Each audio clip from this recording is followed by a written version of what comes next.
Saudara Kepala Pusat Peralatan Angkatan Darat meminta maaf kepada seluruh keluarga korban yang terdampak akibat ledakan yang menyebabkan 4 personel TNI Angkatan Darat dan 9 warga sipil meninggal dunia.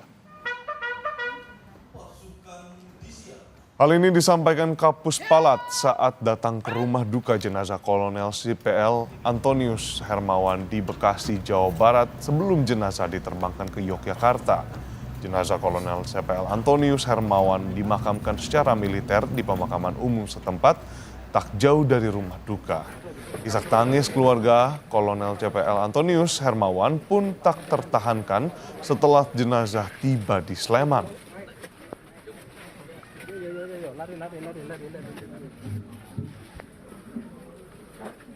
Pada intinya kami sedang berduka, kami juga mohon maaf pada seluruh masyarakat, terutama masyarakat yang kena korban. Kami sama-sama dapat doakan kami pihak kuat.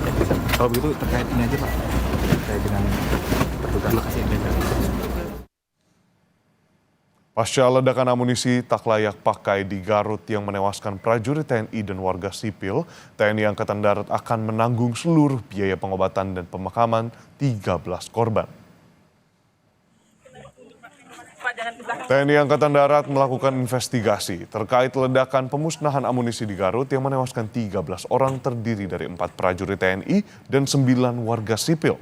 Kepala Dinas Penerangan Angkatan Darat Brigjen Wahyu Yudayana menegaskan bahwa pihaknya akan bertanggung jawab penuh untuk seluruh proses pengobatan dan pemakaman.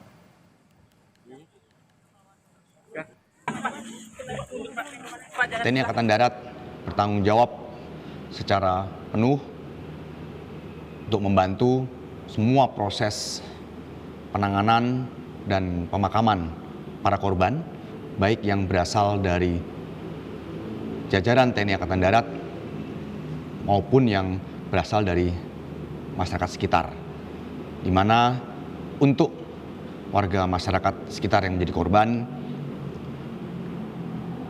jajaran Kodam 3 Siliwangi, Korem 062 Tarumanegara dan juga Kodim Garut akan membantu semua proses pemakaman sampai dengan selesai. Wakil Ketua Komisi 1 DPR, Dave Laksono, menyebut adanya kelalaian yang terjadi dalam peristiwa ledakan amunisi kedaluarsa milik TNI Angkatan Darat di Garut yang mengakibatkan 13 orang tewas. Dev menduga adanya pelaksanaan standar operasional prosedur atau SOP yang tidak tepat. Menurutnya, standar operasional perlu dipertanyakan. Dev meminta investigasi dilakukan secara terang dan disampaikan pada publik secara berkala.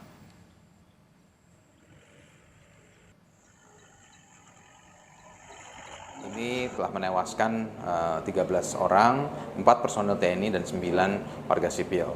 Hal ini terjadi diakibatkan apa?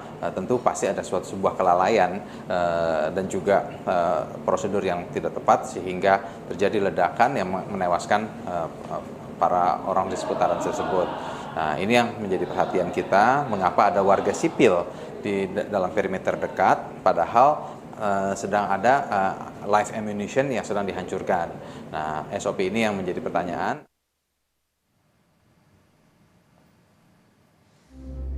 Pasca peledakan amunisi kadaluarsa di Desa Sagara, Kecamatan Cibalong, Garut yang menewaskan 13 orang, lokasi pemusnahan amunisi sudah steril. Garis polisi terpasang untuk menghindari pihak yang tidak berkepentingan memasuki area lokasi peledakan. Pangdam 3 Siliwangi menerjunkan tim investigasi untuk mengusut peristiwa yang menewaskan 4 prajurit TNI. Sempat dihentikan saat Senin petang, investigasi kembali dilanjutkan tim dari Angkatan Darat. Penyisiran lokasi dilakukan untuk mencari bukti dan petunjuk agar kasus tersebut terang benderang. Tim investigasi belum selesai ya. Nanti timnya kan masih bekerja ya. Tergantung nanti tim investigasi ya. Sekarang steril kan udah? Oh, lagi steril, udah steril. Kedepannya sipil dilibatkan nggak berarti? Kedepannya dan nanti kita lihat ke depan, karena kan aturannya bagaimana gitu. Yang jelas investigasi nanti kita lihat. Mantan Kepala Staf Angkatan Darat yang juga penasehat khusus Presiden Urusan Pertahanan Nasional, Jenderal Purnawirawan Dudung Abdurrahman bilang, TNI perlu evaluasi dalam melaksanakan pemusnahan amunisi kadaluarsa. Dudung pun menegaskan proses pemusnahan harus dilakukan sesuai ketentuan tanpa melibatkan masyarakat. Apapun kalau melibatkan masyarakat, saya mendengar informasinya bahwa pelibatan itu pada saat penggalian lubang biasanya dimanfaatkan oleh masyarakat. Namun menurut saya memang seharusnya ini perlu kita evaluasi bahwa apapun yang dilaksanakan dalam rangka pemusnahan itu dilaksanakan sesuai dengan ketentuan, artinya siapa personil yang terlibat, baik sipil akan ada PNS-nya maupun TNI-nya. Ya mereka saja langsung yang melakukan yang sesuai dengan surat perintahnya. Nah ini kalau sudah seperti ini baru nanti akhirnya jadi muncul hal-hal yang memang perlu kita investigasi.